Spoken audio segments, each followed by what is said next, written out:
Welcome to Heidi Relationships. Today, we'll read some more stories from Reddit. But before we start, I would really appreciate if you could subscribe to the channel, like the video if you enjoyed it, and maybe leave a comment down below. That would help the channel a lot. Thank you very much in advance. The first one is titled, I Wasted My Whole Life. I think I have wasted my whole life, to be honest. I am Joe. I have been lurking for a while. I created this account to get my story across. I have no idea what I am planning to achieve by doing so, but I hope it can help those who are at crossroads and are stuck between passion and safety. For the past 15 years of life, I have been a dentist, a path that I chose after leaving a job to study further in the hopes I will make more money. I do not even know why I cared about money when I did not even spend any of it. I met my wife before I started school, when I was 20, when I was a risk-taker, a dreamer and wanted to change the world. Now I'm in a place where I have chronic pain, a cheating wife, kids who don't love me, a life of staring into mouths all day, a dull brain, no more passions and hopes, no real purpose in life. I wanted to work as a social worker or an educator, but my parents and wife thought that I could help people in other ways that pay well. They convinced me to take dentistry and I did. I hated every minute of school. I did not want to be in a place where my back would ache, neck would ache, and it was not solving the real cause of the problem, but just the result of what happens after people let go of their teeth. All my friends convinced me that it will be rewarding, and I will make a lot of money when I am out of school, and I let them. When I was a young man, I wanted to do so many things. I used to play music. I wanted to become a musician. I wanted to be a teacher raising future people who could change the world. I loved physics and mathematics, but my parents told me to follow money instead of passions. Today I have 2 kids, a wife, and they all expect me to provide them with a luxurious lifestyle.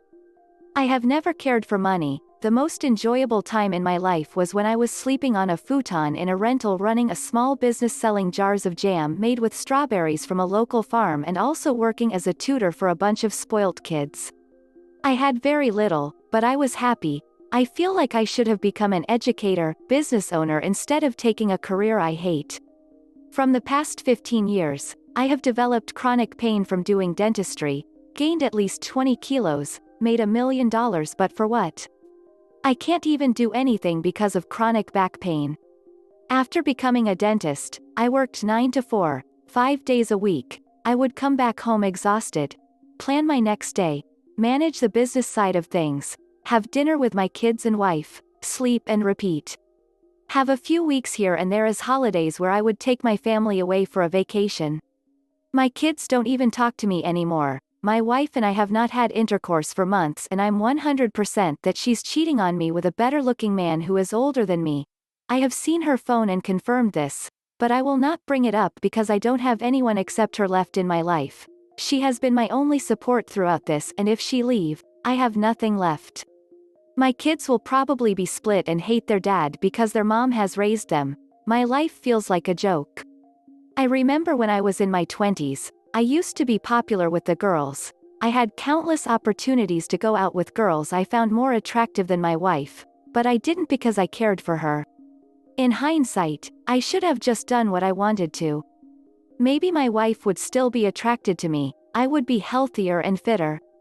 If I had my life all over again, I would not settle down so early. I would date more and find more interesting friends. I would never choose to be a dentist. I should have stuck to my passion for business, physics, teaching, music, etc. Even though I would have been breaking, I think I would not have cared.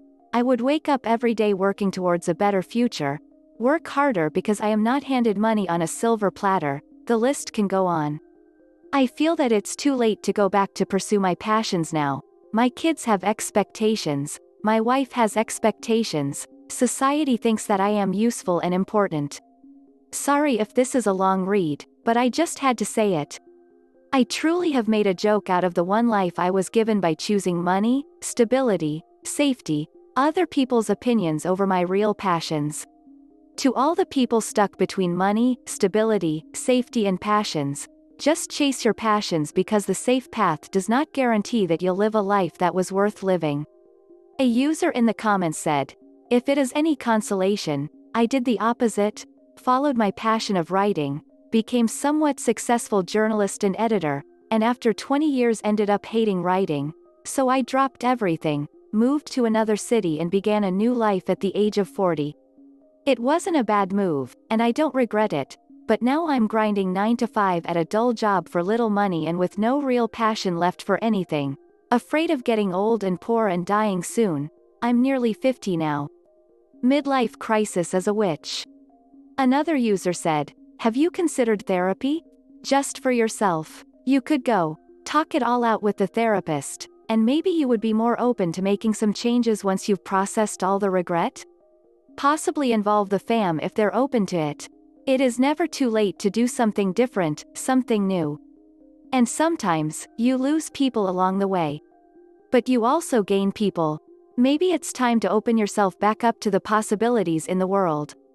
The next one is titled, Today I Screwed Up by Helping a Guy Hear His Wife Cheating on Him. I received a very panicked call yesterday afternoon while I was sitting at my computer in my boxers sipping on some of that pod coffee. Hi, is this Marmalade Recording Studio? For background, I'm a self-employed audio engineer who mostly records local musicians out of my apartment studio, and potential clients, and as you'd imagine, are usually artists or bands who want to record their music. However, every so often I get other requests, such as recording audio for a local radio commercial, or being asked to improve recordings they have done themselves, such as in today's case. Hi, is this Marmalade Recording Studio? It's 4 p.m. and I am not much in the mood to record any new clients, but he proceeds to inform me he is outside the studio right now and just needs me to clean up some audio he recorded on his phone. I tell him that he can email it and I'll return it the next day, but that wasn't going to work with Joe here. He sounds desperate as he explains, I have been suspicious that my wife has been cheating on me with our neighbor. He proceeds to tell me how he started an audio recording on his phone, hid it in his bedroom, and left for work. When he returned later, the phone had recorded nearly 6 hours of audio. He got back in his car and sat in his driveway for a minute, composing and preparing himself, connected his phone to Bluetooth and began playing this recording, while driving around aimlessly. He says he thinks he is hearing his wife moan, and potentially a male voice is in there as well and needs to the audio improved so he can be sure. He lives 2 hours south of me and said he got off the freeway and Googled recording studio and I was the first one that popped up. Geez, I can't say no. I tell him to stay, I'll come meet him outside and we'll get this audio cleaned up a bit. Joe here seems like a good enough guy, though very emotionally distraught. I'm filling up a glass of water for him before we sit at the computer. He's just giving that stare at the wall, that mindless stare, and I lead him into the studio room.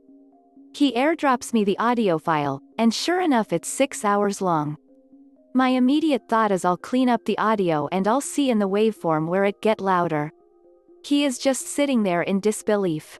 A few minutes later, after making the most awkward small talk, he asks me if anything is going wrong in my life, laughs, and clarifies that it'd make him feel better knowing someone else is going through a hard time. I'm really feeling for this guy and noticing a few loud parts looking at this file. He interrupts and says he can't listen and asks if I can just send him definitive proof that she is cheating on him.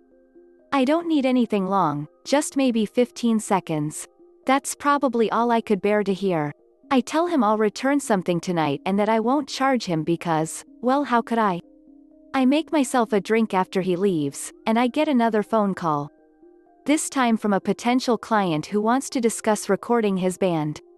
These are my favorite calls and guarantees good money. 9 songs are the plan, and after our call he sends me a demo of one of his songs. Pretty good stuff, kind of bluegrass style. Simultaneously, Joe sends me a text thanking me. I hit play. It's mostly nonsense, the TV is going. Randomly I'm hearing a little girl in the background. He told me I might since they have a 2-year-old daughter. But after some time, I stumble on something. I'm thinking this might validate his suspicions. It sounds like a woman, enjoying herself, along with a guy grunting. There it is. I send him this clip and I don't know what to add, so I just text, I think this is what you're looking for. I sit back down and continue my drink, Loading up the song I was working before Joe called me in the first place. 2 hours go by, and I get a call, and it's from Joe. I am hesitant to answer because I don't want to work anymore on this infidelity jam, and I am not so much in the mood to be a shoulder to cry on. It seems to be a recurring issue in my line of work. But I answer. "Hey, are you going to send me anything tonight?" he asks. I'm a bit confused and tell him I texted him a while ago. He checks his phone and says he didn't get anything from me. My heart sinks. I know I sent that audio to someone. I tell Joe I'll send it right over. I'm dying to get off the phone to figure out who received a 15-second audio clip of screaming infidelities. Damn it. I sent it to the bluegrass guy. This guy sends me a cool demo and I replied with sex sounds. I decide I should probably follow up that text and I write to him saying, "Whoops, wrong person," and I am just laughing my ass off, thinking that might smooth things over. I proceed to send the audio over to Joe. Then I remember Joe is likely going to be crying himself to sleep tonight. Bluegrass guy never responded, and Joe wrote back 10 minutes later saying, "Thanks." The next one is titled, "Today I Screwed Up My Whole Life." My regrets as a 46-year-old, and advice to others at a crossroad. Today I screwed up. More whole life really. Hi, my name's John. I've been lurking for a while, but I've finally made an account to post this. I need to get my life off my chest. About me. I'm a 46-year-old banker and I have been living my whole life the opposite of how I wanted. All my dreams, my passion, gone. In a steady 9-to-7 job. 6 days a week. For 26 years. I repeatedly chose the safe path for everything, which eventually changed who I was. Today I found out my wife has been cheating on me for the last 10 years. My son feels nothing for me. I realized I missed my father's funeral for nothing. I didn't complete my novel, traveling the world, helping the homeless. All these things I thought I knew to be a certainty about myself when I was in my late teens and early 20s. If my younger self had met me today, I would have punched myself in the face. I'll get to how those dreams were crushed soon. Let's start with a description of me when I was 20. It seemed only yesterday when I was sure I was going to change the world. People loved me, and I loved people. I was innovative, creative, spontaneous, risk-taking and great with people. I had 2 dreams. The first was writing a utopic, dystopic book. The second was traveling the world and helping the poor and homeless. I had been dating my wife for 4 years by then. Young love. She loved my spontaneity, my energy, my ability to make people laugh and feel loved. I knew my book was going to change the world. I would show the perspective of the bad, and the twisted, showing my viewers that everybody thinks differently, that people never think what they do is wrong. I was 70 pages through when I was 20. I am still 70 pages in, at 46. By 20, I had backpacking around New Zealand and the Philippines. I planned to do all of Asia, then Europe, then America. I live in Australia by the way. To date, I have only been to New Zealand and the Philippines. Now, we get to where it all went wrong. My biggest regrets. I was 20. I was the only child. I needed to be stable. I needed to take that graduate job, which would dictate my whole life. To devote my entire life in a 9-to-7 job. What was I thinking? How could I live, when the job was my life? After coming home, I would eat dinner, prepare my work for the following day, and sleep at 10 p.m., to wake up at 6 a.m. the following day. God, I can't remember the last time I've made love to my wife. Yesterday, my wife admitted to cheating on me for the last 10 years. 10 years. That seems like a long time, but I can't comprehend it. It doesn't even hurt. She says it's because I've changed. I'm not the person I was. What have I been doing in the last 10 years? Outside of work, I really can't say anything. Not being a proper husband. Not being me. Who am I? What happened to me? I didn't even ask for a divorce, or yell at her, or cry. I felt nothing. Now I can feel a tear as I write this. But not because my wife has been cheating on me, but because I am now realizing I have been dying inside. What happened to that fun-loving, risk-taking, energetic person that was me, hungering to change the world? I remember being asked on a date by the most popular girl in the school but declining her for my now wife. God, I was really popular with the girls in high school. In university, college too. But I stayed loyal. I didn't explore. I studied every day. Remember all that backpacking and book writing I told you about? That was all in the first few years of college. I worked part-time and splurged all that I had earned. Now, I save every penny. I don't remember a time I spent anything on anything fun. On anything for myself. What do I even want now? My father passed 10 years ago. I remember getting calls from Mom, telling me he was getting sicker and sicker. I was getting busier and busier, on the verge of a big promotion. I kept putting my visit off, hoping in my mind he would hold on. He died, and I got my promotion. I haven't seen him in 15 years. When he died, I told myself it didn't matter what I didn't see him. Being an atheist, I rationalized that being dead, it wouldn't matter anyway. What was I thinking? Rationalizing everything, making excuses to put things off. Excuses. Procrastination. It all leads to one thing, nothing. I rationalized that financial security was the most important thing.